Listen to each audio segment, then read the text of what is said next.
Guilty. Yan po ang hatol ng korte laban sa aktor na si Dennis Roldan at dalawa pang akusado sa kasong pagkidnap sa batang Chinoy noong 2005. Attorney Gabby Concepcion, iapila daw ng kampo ni Roldan ang desisyon. Kailangan ba agad i-file ito after yung kahapon, yung promulgation? Well, karapatan talaga ng akusado na na-convict na sa mababang hukom, specifically yung RTC, no? At umakyat sa Court of Appeals para i-apela ang kasong to. Siyempre, within 15 days, otherwise, magiging final na ang desisyon ng conviction para sa krimen na reclusion perpetua ang penalty. Ay, attorney, may tuturing ba na irregularidad na napabilis di umano yung pagbasa ng hatol? Napabilis daw. Yung, meron bang irregularidad doon? Kasi daw March lang nitong taon na to na nailipat. Diba?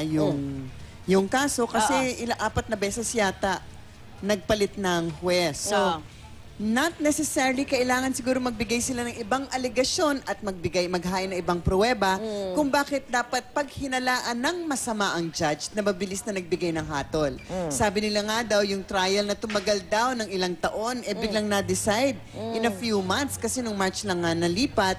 Kasi nga palipat-lipat ng mga judge. Well, kailangan po nating busisiin kung bakit ba nga ganun katagal ang kaso. Ang balita, dahil nga sa pagpalit-palit ng judge, kailangan natin tanungin, bakit nga ba nagpalit-palit? Baka naman itong mga delay, di ba? Hindi porkit matagal yung kaso, hindi na matatapos yung pagbasa ng mga transcript of records, di ba? Kasi syempre, pag nagpalit ng judge, magra-raffle, babasahin ng bagong judge, kaya tumatagal ng husto. So, baka naman dito, kaya mabilis, baka naman kinarir ni judge ang pagbabasa ng mga transcript at pag-evaluate ng ebidensya.